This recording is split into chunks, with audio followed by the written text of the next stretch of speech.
digamos, no sabe qué lugar ocupa, ¿m?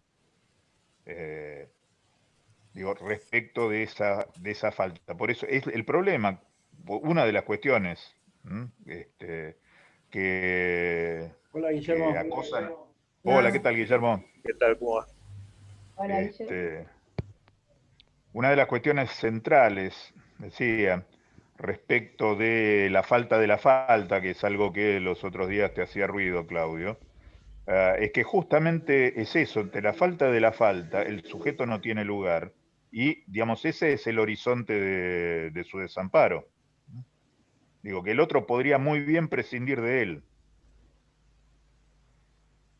Y esto, digamos, es lo que supone la incertidumbre del sujeto.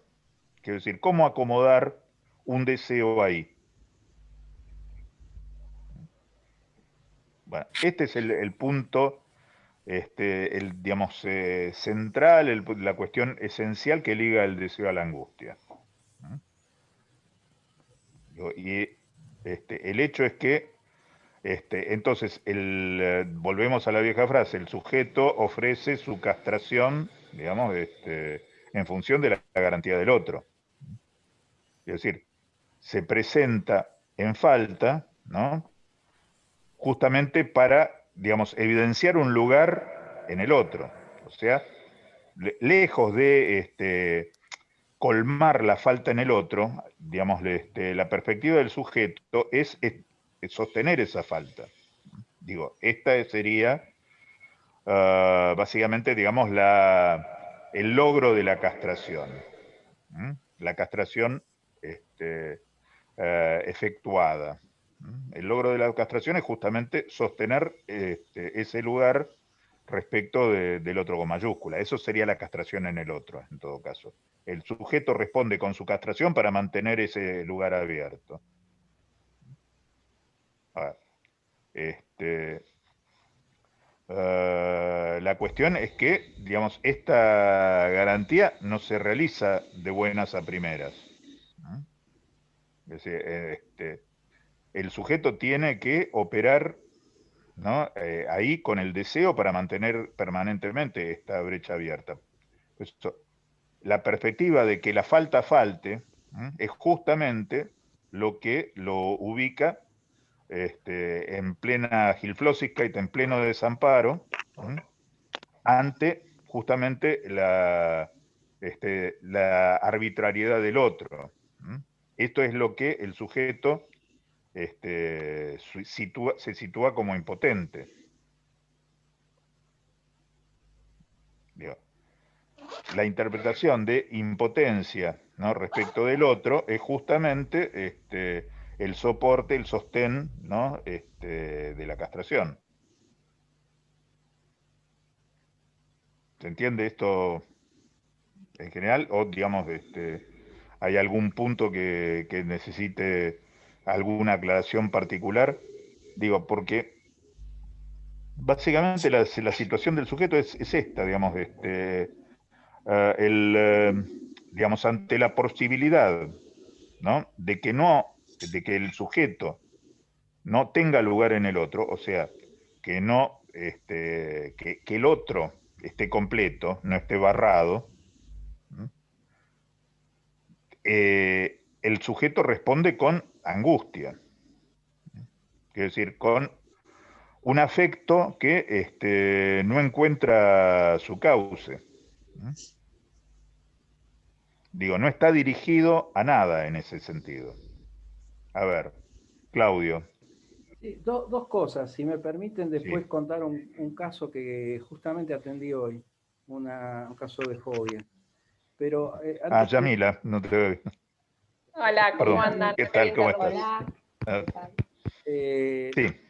pero antes quería hacer un comentario al respecto de eh, Mm, el otro o lo otro, sí. ¿no le falta o es o no se sabe lo que le falta? Entonces yo quedo totalmente a merced de no sé qué, si me va a morfar, me va a matar, a Claro, cagar. bueno, sí, O sí, sea, en todo caso, es un deseo sí, enigmático que no está articulado en una demanda.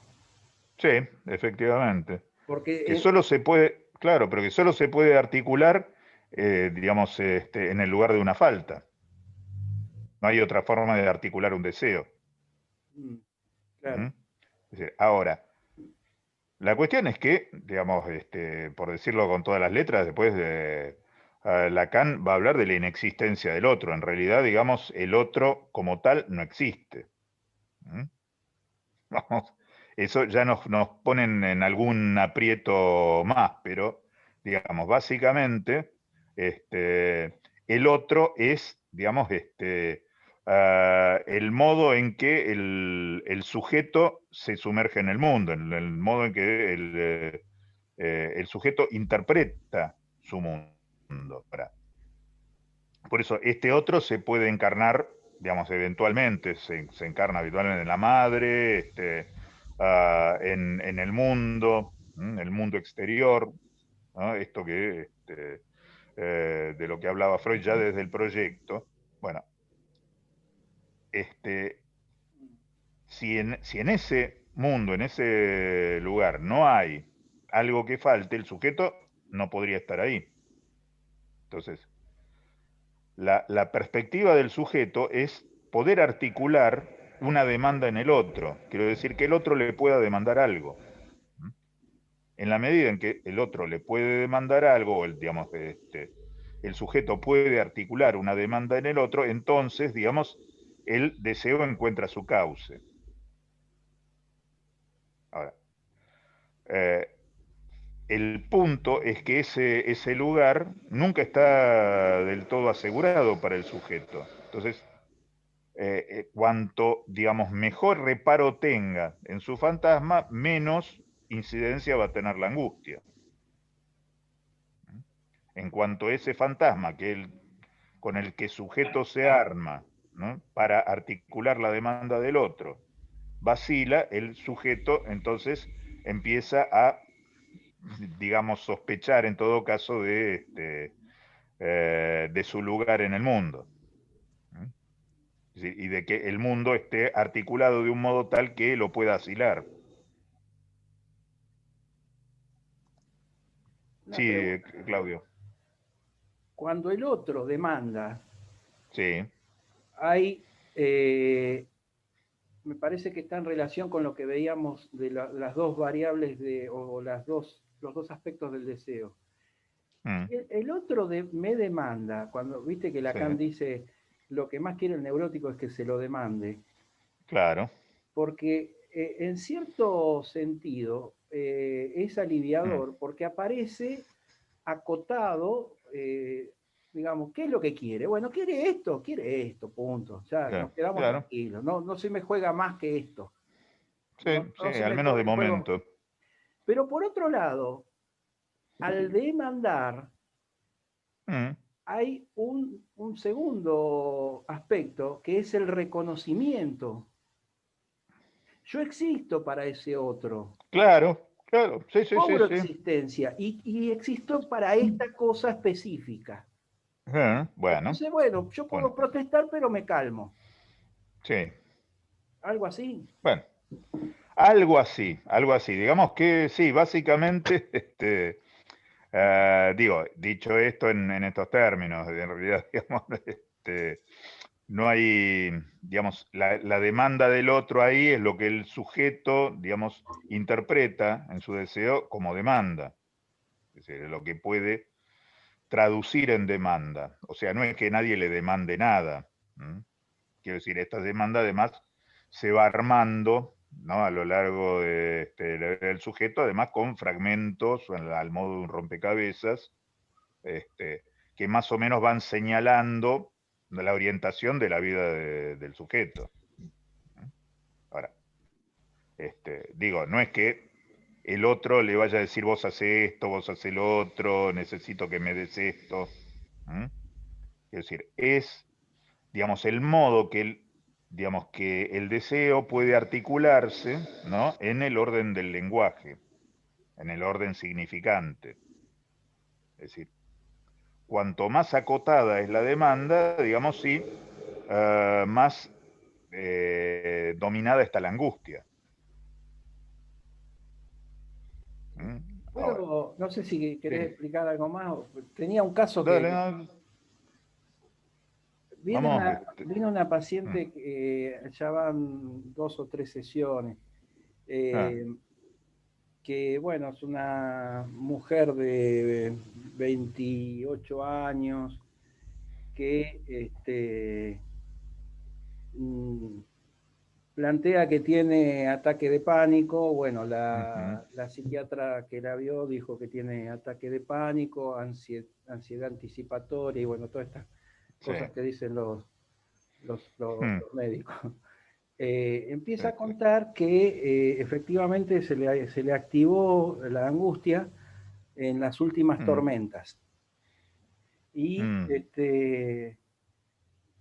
y ahora vino, justo este fin de semana, estuvo tormentoso, dijo que estuvo muy mal, cansada, mm, y bueno, empieza a recordar, eh, tuvo una frase ella en la primera entrevista que me llamó la atención, dice, perder lo poco que tengo. Bueno, entonces mm, empieza a contar que ella vivía en la casa de la bisabuela y cayó una mm, tormenta en el año 2004, creo 2006, que sí. la casa de la abuela tenía techo de chapas de zinc. No, perdón, de fibrocemento. Ah, sí. Las de Mm, zinc no se rompen, las de fibrocemento sí. sí, sí, sí. Se puede Entonces, quebrar, sí, claro. claro, rompió todos los techos todas de las habitaciones y se perdió el televisor, Mm, se perdió. Bueno, evidentemente este episodio la deja muy mal y mm, después se repite otra tormenta eh, y, eh, mm, en el año 2011 también, que, bueno, en definitiva, ella se descompone con las tormentas, ¿no? sí, sí. Eh, y hoy yo trataba a ver, de que ponga significados, ¿no? A ver, cuando aparece Mm, viene la tormenta. sí. Bueno, está bien, yo podría decir, sí, está bien, viene la tormenta, qué cagada, ¿no? Pero ¿qué se Mm, juega? ¿Qué se eh, juega ahí? ¿Qué significa la tormenta? claro. ¿Qué significado tiene? Bueno, no, porque entonces empieza con asociar la idea de perder las cosas, ¿no? Eh, que bueno, que son Mm, pobres, que no tienen un buen pasar económico y con la pandemia y qué sé yo, mm, y lo que perdió. Y digo, pero ¿qué puede pasar con una mm, tormenta? mm, Y entonces, y que caigan piedras, que caiga granizo. Bueno, ¿y mm, qué significa? ¿Qué puede pasar si cae granizo? mm, Eh, no, y que se rompa el techo, que perder el techo. Le digo, ¿qué mm, techo tenés en tu casa? De material. Y le digo, las piedras, el granizo no rompe. mm, Pero ¿qué pasa? Ella tiene techo de chapa en la habitación de ella. Le digo, ¿pero qué chapa es? mm, Chapa de zinc, me dice. Es mm, la chapa de metal, no se rompe con. ah, Eh, sí. bueno, no sé, no quiero abundar sobre el caso, ¿no? Ah, sí, sí. Pero esto de lo otro, ¿no? La amenaza, ¿hasta dónde Sí, llega? claro, claro. ¿Qué se pone en juego, ¿no? Mm, ¿Y cómo sí, sí, uno opera ahí? claro. Sí, bueno, Sí, no, está bien, es interesante porque efectivamente, digamos, es muy pertinente. Aparece la angustia en relación a la tormenta. La tormenta ahí funciona como una señal. A ver, vamos a ver, en todo caso, una señal de qué. Y esto tiene que ver con justamente lo que planteaba Norma sobre la incertidumbre. Digo, la cuestión acá, lo que menos importancia tiene es de qué material es el techo, ni siquiera si hay uno. ¿Mm? Es decir, acá el, El centro, sí, qué sé yo. Todo techo puede romperse. Y de hecho, en realidad lo que pasa es otra cosa, es que me está cascoteando el rancho. El punto es, como hace muchos años, unos 40 años, el amigo Cutuli decía, circulando por Avenida Corrientes, cada vez que cae un aerolito sobre mi cabeza, sé que Dios conoce mi paradero. Digo, esa frase nos resultaba muy graciosa en ese momento, digo, es justamente decir, cada vez que graniza, que Dios quiere algo conmigo, pero ¿qué quiere? Es decir, la tormenta efectivamente funciona como una señal. Y digo, al modo de la señal de angustia, pero, a diferencia de lo que, digamos, de lo que sucede en una fobia, no se articula esa señal. Digo, es señal de nada en todo caso. Es señal,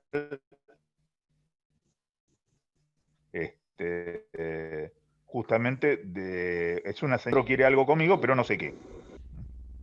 Digo, el punto no está ahí, digamos.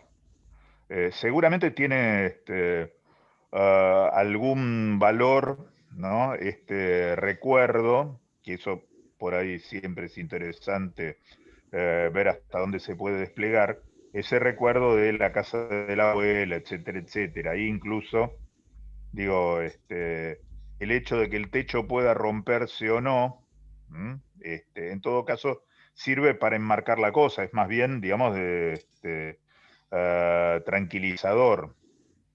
El problema es lo que está detrás, ¿no? ¿Cuál es la verdadera amenaza? No que se rompa el techo, sino que, digamos, la amenaza es, digamos, lo que yo ignoro de lo que el otro me demanda. Y en ese punto sí, vale la pena, digo, no, siempre son muy complicados los trabajos así cuando la angustia está muy ahí a flor de piel, es muy difícil de manejar directamente. Y en realidad se trata de intentar articular de alguna manera esto, digamos, el temor, ¿no? Respecto de lo que, digamos, ese otro puede, o no llega a articular como demanda, o lo que el sujeto en realidad no llega a interpretar como una demanda del otro. Pero básicamente está ahí en juego eso, justamente lo que hace la tormenta, no sé qué es, digamos, el granizo, el trueno, que yo, los elementos de la tormenta, digamos, son ominosos, el viento, etcétera, etcétera, porque me ponen, digamos, frente a, a las fuerzas de la naturaleza, digamos, algo que me excede y que no sé si me incluye. Justamente, bueno, eso desata la angustia. Pero sí, básicamente eso no llega a articularse en un síntoma. Es el punto a trabajar ahí. Digo, porque la angustia puede desencadenarse por millones de cosas, pero digamos, el hecho de que haya una puntita acá en lo de la tormenta, como, digamos, la oscuridad en el pavor nocturno, etcétera, etcétera, el hecho de que digamos, haya una punta donde engancharse en la tormenta, permite empezar a acotar la situación. Pero básicamente, digamos, venimos en esa vía. En ese sentido, te digo, me parece un muy buen ejemplo de lo que estamos, digamos, desarrollando como, digamos, el núcleo de la angustia. Digo, y vamos a ver que hay una enorme diferencia, por ejemplo, la angustia cuando se articula en el síntoma fóbico, que era la cuestión que traía Norma en la pregunta al grupo. Efectivamente, digamos, ahí es donde la señal, efectivamente, si se articula el síntoma fóbico, puede poner, digamos, en claro digamos, ¿en qué punto no opera la castración? Ahora, cuando no está articulado, esto es apabullante para el sujeto. Esto, digamos, lo pone al borde justamente del desamparo. Ahí es donde es mayor la incertidumbre. Digamos, tenemos estos términos, digamos, que trajo Norma acá.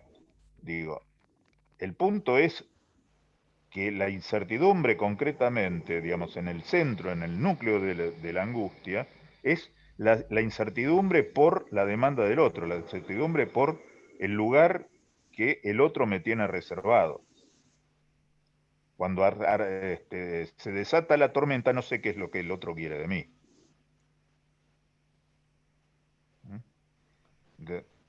Digo, eso es como, digamos, el esquema de cómo funciona, digamos, digo, estas fobias inespecíficas, podríamos decir. El temor a la tormenta, que sí puede considerarse con estructura fóbica, puede articularse en un síntoma.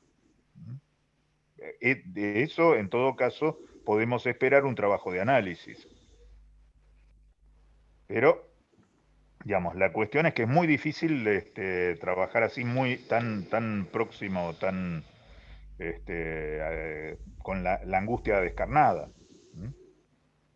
Digo, sería terrible tener que, por ejemplo, trabajar esto si estuvieras en el consultorio y se desatara una tormenta pavorosa en ese momento. Pero no sería una experiencia desdeñable. Pero la cuestión es que sí, efectivamente. Eso es la fobia, podríamos decir, en el punto más elemental, como, digamos, lo que Lacan dice, la placa giratoria de las neurosis. Ese es el sentido de la placa. Digo, la fobia ahí nos exige, de algún modo, digo, insisto, no es la fobia articulada en el síntoma fóbico, sino, digamos, la fobia como ordenador de la neurosis es la que justamente nos permite tomar la punta del hilo para poder armar un síntoma, para que el paciente pueda armar un síntoma de eso.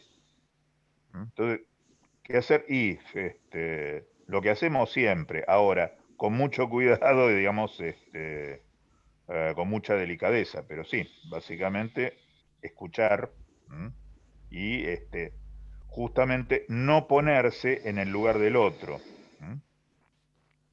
Porque ahí hay una cosa, uno puede articularle la demanda al sujeto, al paciente en este caso, ¿no? Articularle una demanda y efectivamente contener la angustia en ese punto. El problema es que después uno queda arrastrado, queda tomado por esa demanda y nos vamos al pozo junto con el paciente, guarda. Cuidado en ese punto porque, digamos, es como estamos a punto de tocar la carne viva.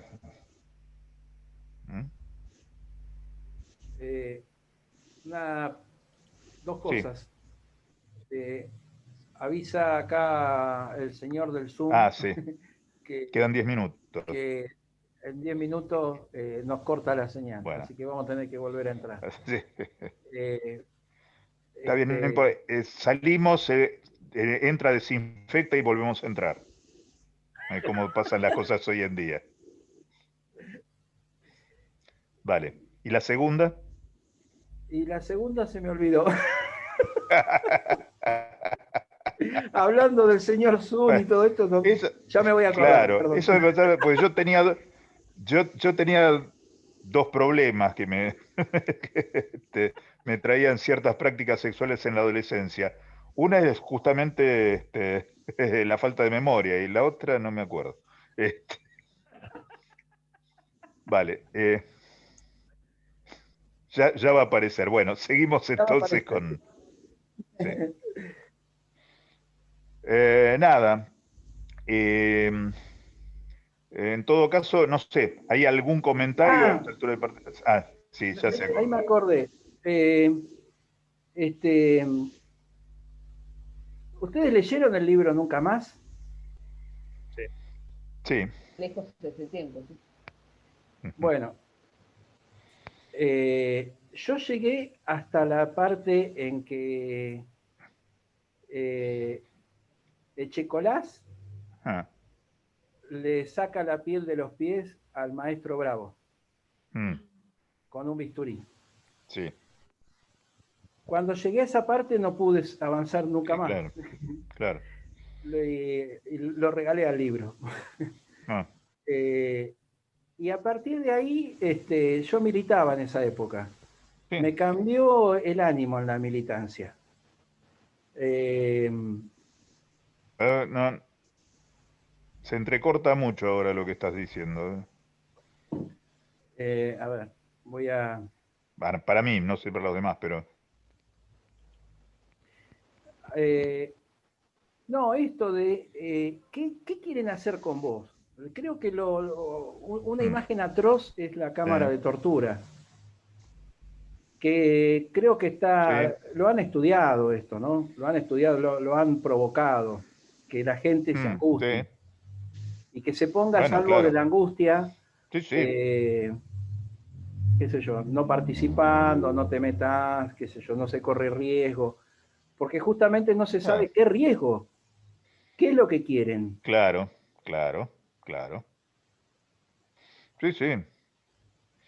No sé, Sí, efectivamente, eso es, sí, en realidad la posición es claramente perversa en ese sentido, porque además está explícito que se busca la angustia, ¿no? del pequeño otro, la angustia del sujeto, y que, digamos, como efecto secundario, si querés, eso, digamos, favorece el control, ¿no? El control social.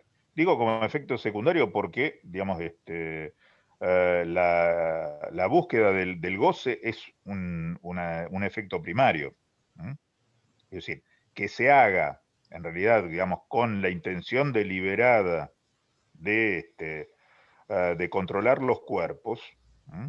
No significa que, digamos, en realidad el objetivo primario de toda acción de este tipo, digamos, que podríamos decir de todo acto perverso, ¿no? Sea efectivamente ir en dirección al goce, ¿no? Digamos, ir por el afecto, ir a buscar la angustia, ¿no? Es decir, esto además, digamos, sí, obviamente sirve y por eso, digamos, los sistemas sociales de mayor control son más eficaces cuanto más perversos son. ¿Mm? Pero efectivamente lo que los define como sistemas perversos, y esto quiere decir que en los sistemas perversos, en general, hay, a lo sumo, un perverso, ¿Mm? Y un montón de neuróticos alrededor. ¿Eh? No todos los que están ahí son perversos. Hay un perverso, ¿Mm? Que es el que ordena las cosas, para el cual las cosas son como son, y después un montón de tipos que se hacen los perversos. ¿Mm? Esto es lo que veíamos también la otra vez, ¿Mm? Respecto del fantasma perverso. ¿No? En realidad, digamos, ni siquiera eventualmente es quien está a la cabeza, el verdadero perverso del asunto. Hay que ver quién maneja los hilos. ¿Mm? Y, digamos, vamos a ver al caso canónico, que yo, la organización alemana en el nazismo, la organización de la sociedad alemana, y yo diría, hay un montón, digamos, uno podría decir, sí, ¿quién es perverso? Goebbels, básicamente. Sí, Hitler nos, digamos, sería, se han hecho tantos diagnósticos de Hitler que sería difícil ubicarlo como perverso, como psicótico, digamos, neurótico difícilmente, pero después hay un montón de neuróticos, burócratas, que, y además profundamente kantianos, ¿no? Que son los que sostienen el mecanismo, son los que, digamos, verifican que los engranajes funcionen. ¿Mm? Digo, y una de las cosas que ayuda a que ellos puedan sostenerse en ese lugar es que se creen perversos. ¿Mm? Que se sostienen en un fantasma perverso, a eso me refiero. ¿Mm? Pero, digamos, ahí se entregan al otro. Mientras que el verdadero perverso sabe que no hay, digamos, que las cosas están claras, que están bien repartidas, que no hay negociación posible. ¿Mm? Los demás negocian su lugar. Y de hecho, al negociar su lugar, digamos, en ese fantasma, no se angustian mucho. ¿Mm? De hecho, una de las formas en que evitan justamente la angustia es poniéndose en ese lugar de provocar la angustia en el otro, de ir sobre el goce. Desde hasta qué punto este tipo de sistemas, y digo, nos referimos al nazismo porque está suficientemente estudiado, porque es muy claro, porque, digamos, armaron una maquinita muy bien aceitada, pero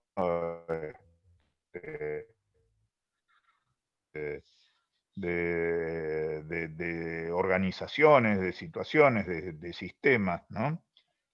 Que responden a estas características. Digamos, seguiremos por el momento refiriéndonos al nazismo, digamos, como ejemplo, si no nos olvidamos que hay muchos más ejemplos y muchos más que nos afectan directamente hoy en día, que, digamos, son cotidianos. Pero básicamente es esto, cómo se administra la angustia en el fantasma perverso. Este es el punto, digamos, que sostiene estas organizaciones. Y, digamos, hasta tal punto se trata del, digamos, del goce que, digamos, uno de los resguardos más importantes que tienen estos sistemas es, digamos, cómo organizan la segregación. La segregación siempre es respecto del goce del otro.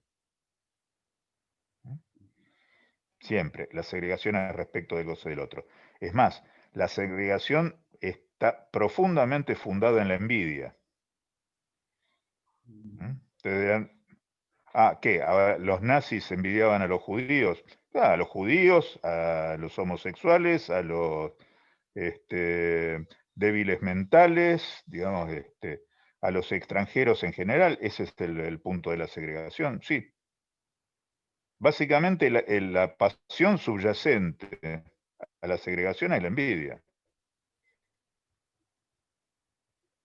Pues la envidia no es querer lo que el otro no tenga, lo que yo no puedo alcanzar.